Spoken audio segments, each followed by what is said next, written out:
everyone, sorry for the delay, but we had some technical difficulties with this month's WTF. But we are back up and running, so let's get the show on the road with this month's game, Rule of Rose, a survival horror published by Atlus.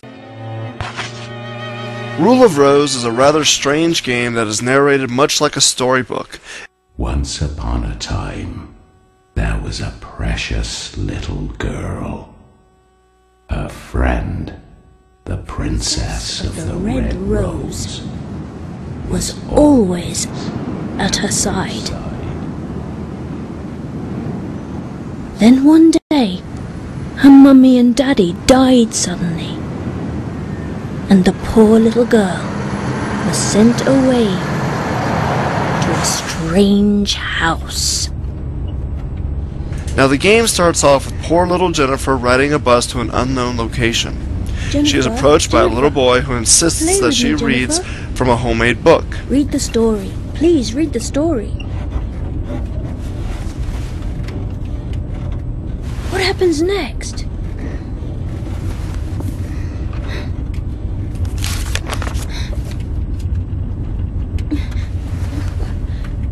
What's this?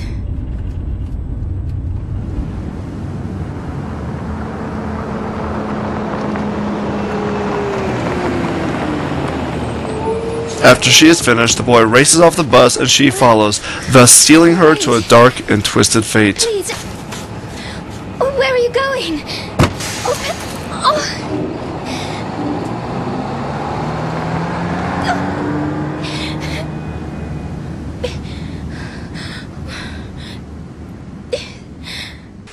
She wanders down the strange forest path, only to be led away by the sounds of a whimpering dog.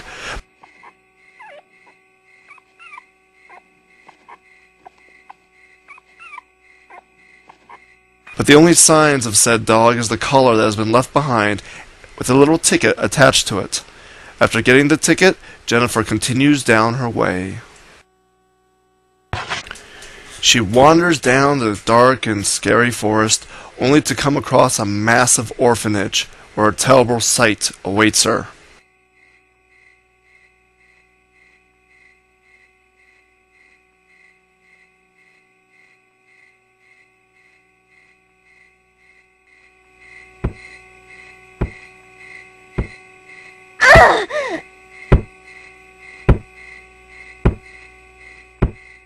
This, my friends, is the moment where I say to myself, look, turn around, walk away, leave. There's nothing of value here, just give up. But, of course, you can't. You must sneak around the house, use your ticket, and follow the kids through the eerie mansion.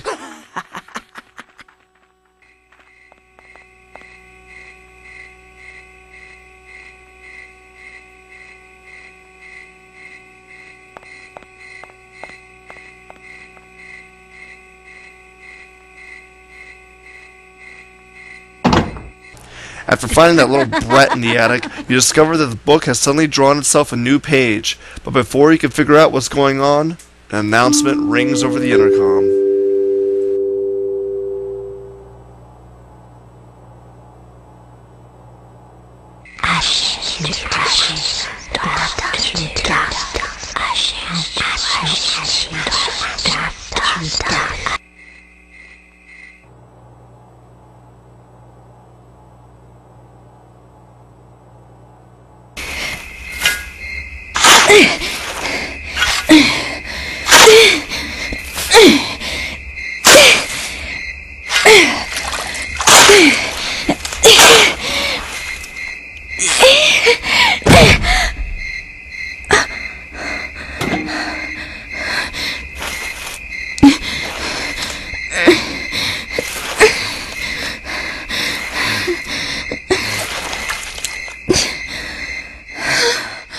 Now you see, there's something very wrong with the main character of this game.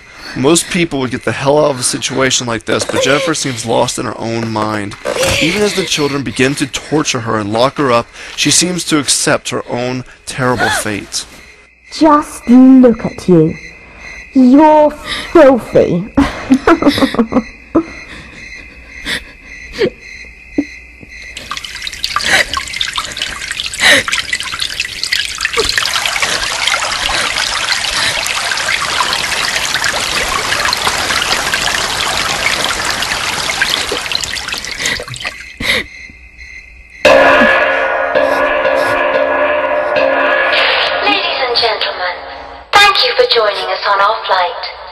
Attention all passengers.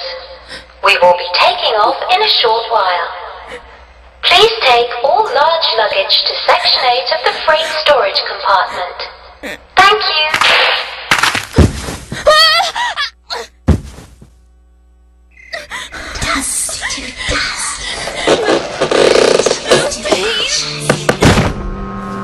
Good morning, Jennifer.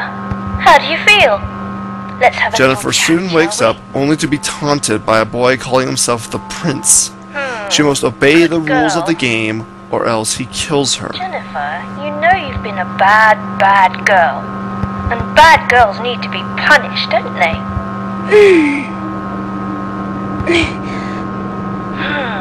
A bad, bad girl who's not sorry, Anyway, I'll be the one giving the orders around here, okay? Clever girl.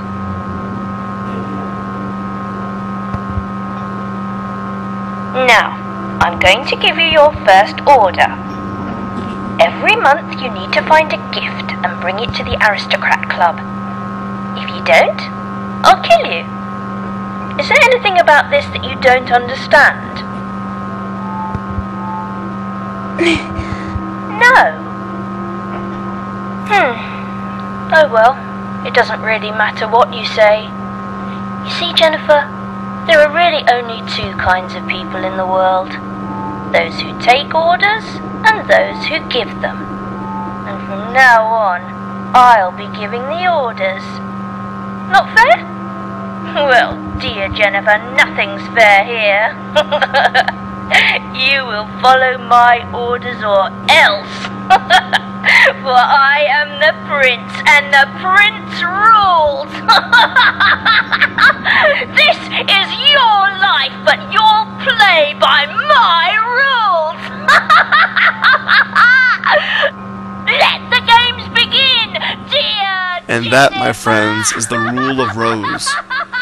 Or at least thus far. I've not gotten further than the first 2 hours of the game, so I really can't discuss anything further than that.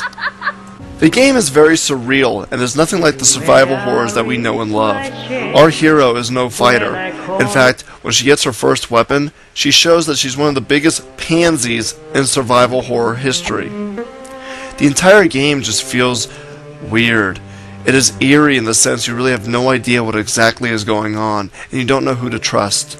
The kids you run into, each called Prince or Princess, all seem to have a few screws loose, and they're constantly worried that something bad is going to happen. She's such a pain.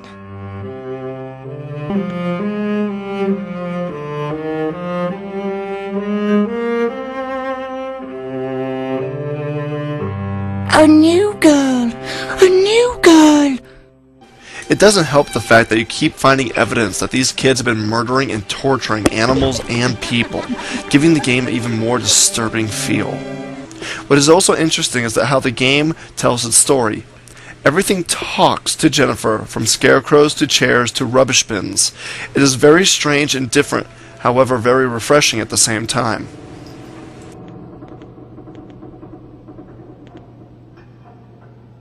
Now, the gameplay is your typical survival horror.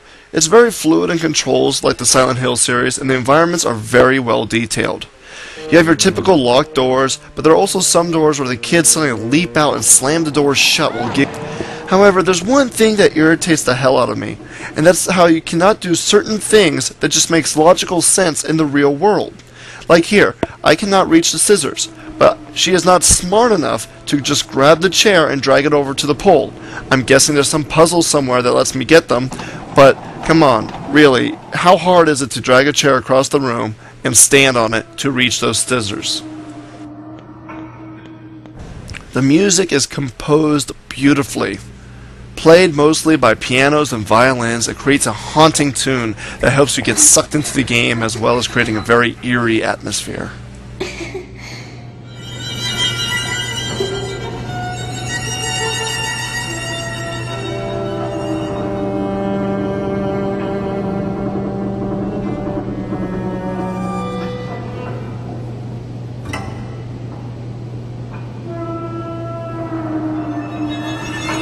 There is one mechanic in the game that really catches my eye, and I cannot wait to get to it. You see, later on in the game, you can free that dog that you see tied up, and he helps you progress through. You see, if you give him an item, he can get it sent, and look for more things related to it, everything from health, ammo, to even clues. It's an interesting gameplay mechanic, but from what I understand, you gotta make sure you keep the dog healthy as he can get damaged. Finally comes the combat. Like Silent Hill and most other survival horrors, you hold R1 and use X to attack. The monsters in the game are called imps, and so far I only know of 3. You got goat, fish, and horrible. What's interesting though is the game stresses the fact that a lot of the enemies are too much for our poor little Jennifer to handle, and that not every battle needs to be fought. That running away is sometimes the better option. Personally, I cannot wait to see these moments. When it came out, I seem to recall that Rule of Rose got a lot of mixed reviews, and I can understand why. It takes a step off the familiar path, but to me I find that very refreshing. This isn't about some guy slaughtering zombies with a gun. It's about a helpless girl who is sucked into a twisted and dark world. So guys, that is Rule of Rose in a nutshell. It is a very enjoyable game that to me is a breath of fresh air. The story is very surreal and eerie, and the environments and characters are creepy as hell. I cannot wait to continue with this game. Like to share of my love to you. Your name. So please don't set me free. I'm as heavy as can be. I will do you harm. I will break my arm. I'm a victim of your charm. So, that's it for March's first video of WTF Games You've Never Played. Stay tuned at the end of the month for Mr. Mosquito on the PlayStation 2. Take care, guys. Have a good one.